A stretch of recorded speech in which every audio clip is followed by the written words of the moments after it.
काय सांगाल मेसेज साहेब, संपूर्ण मीरा भाईंदर शहरामध्ये प्रताप सरनाईक साहेब यांच्या माध्यमातून छोट्या मुलांना वह्या वाटपाचा कार्यक्रम सुरू आहे. तुमच्याही शाखेत आज कार्यक्रम झाले, काय सांगा?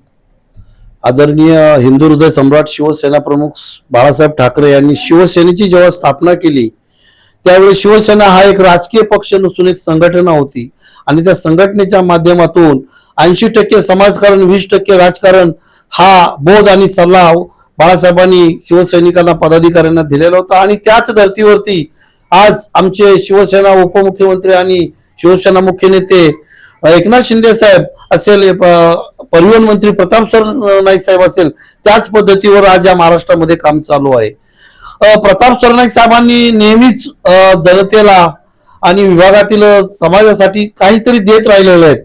मग ते काही सामाजिक उपक्रमात असतील, काही अनेक वेगवेगळ्या पद्धतीने, मग तुमचा वह्या वाटप आहे, शिधा वाटप आहे, वर्षानुवर्ष प्रताप सरनाईक साहेब विभागातील जनतेसाठी वाटपच करत आलेले आहेत आणि यापुढे ते वाटप करत राहतील. त्यांनी कुठल्या प्रकारे ज्या पद्धतीने 20% राजकारण, ते राजकारण फक्त इलेक्शनच्या वेळेस करतात, बाकी 80% 5 वर्ष समाजकारणच करत असतात आणि समाजाला ज्या काही आवश्यक गोष्टी आहेत त्या गोष्टी पुरवत असतात. मग त्यामध्ये काही सोयी सुविधा असतील त्या दिल्या जातात, काही वस्तुरूपाने काही गोष्टी दिलेल्या असतात आणि अशा पद्धतीने या ठिकाणी प्रताप सरनाईक हे या वह्यांच्या माध्यमातून दरवर्षी गरीब आणि गरजू विद्यार्थ्यांना गेल्या अनेक वर्षापासून सरनाईक साहेबांच्या आशीर्वादाने आणि कार्यकर्त्यांच्या माध्यमातून या वह्या वाटप विरत होतो.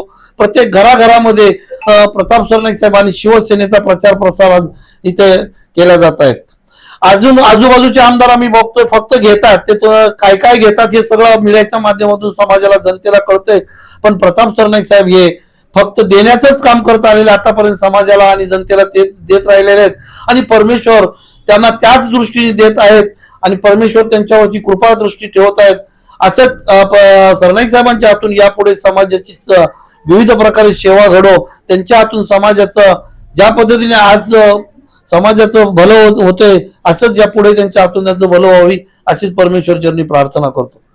महाराष्ट्र राज्याचे परिवहन मंत्री म्हणून संपूर्ण महाराष्ट्र राज्याचा कार्यभार सांभाळत असताना या ठिकाणी परिवहनचा एक ठिकाणी न्याय करत असताना दुसऱ्या ठिकाणी वाड्यापाड्यावरती छोट्या आदिवासी पाड्यांवरती देखील विद्यार्थ्यांचं कुतूहल करण्यासाठी, त्यांचा मनोबल वाढवण्यासाठी या ठिकाणी वह्या वाटपाचा कार्यक्रम होते. कसं पाहता महाराष्ट्र राज्याचे परिवहन मंत्री ते थेट डायरेक्ट पाड्यावरच्या विद्यार्थ्याकडे लक्ष, कसं पाहता या विषयावर? अखंड महाराष्ट्रामध्ये आजपर्यंत या महाराष्ट्राच्या इतिहासामध्ये परिवहन मंत्री अनेक होऊन गेलेले आहेत, पण प्रत्येक डेपोत जाऊन आणि डेपोची पाहणी करून तिथली साफसफाई, स्वच्छता, चाललेलं कामकाज कशा पद्धतीने चालतंय असंही सगळी देखभाल करणारे पहिले परिवहन मंत्री आदरणीय प्रताप सरनाईक साहेब आहेत.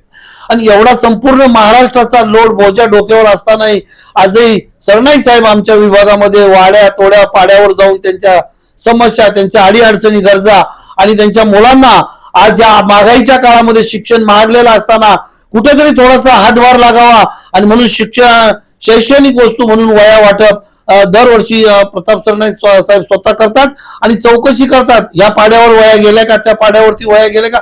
अगदी आत्मीयतेने एखादा कुटुंब प्रमुख जसं आपल्या कुटुंबाची काळजी घेतो तसे सरनाईक साहेब या विभागातील जनतेची काळजी घेत असतात. अमूल्य अशा सरनाईक साहेबांच्या या कार्याला, वह्या वाटपाच्या कार्यक्रमाला कशा पद्धतीने पाहता तुम्ही?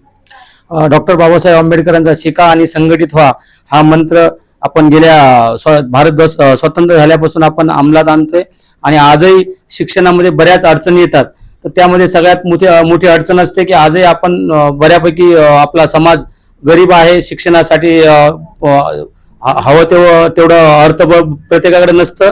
त्यातलं सरनाईक साहेबांचं जर बघितलं तर गेल्या 10 ते 12 वर्षापासून प्रत्येक घरामध्ये काही ना काही शिक्षणासाठी जसं वह्यांचं वाटप जाईल त्याचप्रमाणे सरनाईक साहेब जे स्कॉलरशिप मध्ये चांगले मार्क मिळवतात 12वी 10वी 12वी यांनाही सतत विचारत असतात की तुमच्याकडे कोणी हुशार विद्यार्थी आहे का, ज्याला शिक्षणाची काही आपल्या आर्थिक मदत हवी आहे का, UPSC MPSC अशा ठिकाणी कोणाला गरज असेल तरी सरनाईक साहेब धावून जातात. मागेच तुम्ही बघितलं असेल की एक 10वीच्या उत्तर भारतीय विद्यार्थिनीला साहेबांनी केलेली मदत आपण आपल्याच न्यूजच्या माध्यमातून कव्हर केली होती. अशा माध्यमातून सरनाईक साहेब विद्यार्थी आणि विद्यार्थ्यांच्या पालकांच्या पाठीमागे सतत उभे असतात.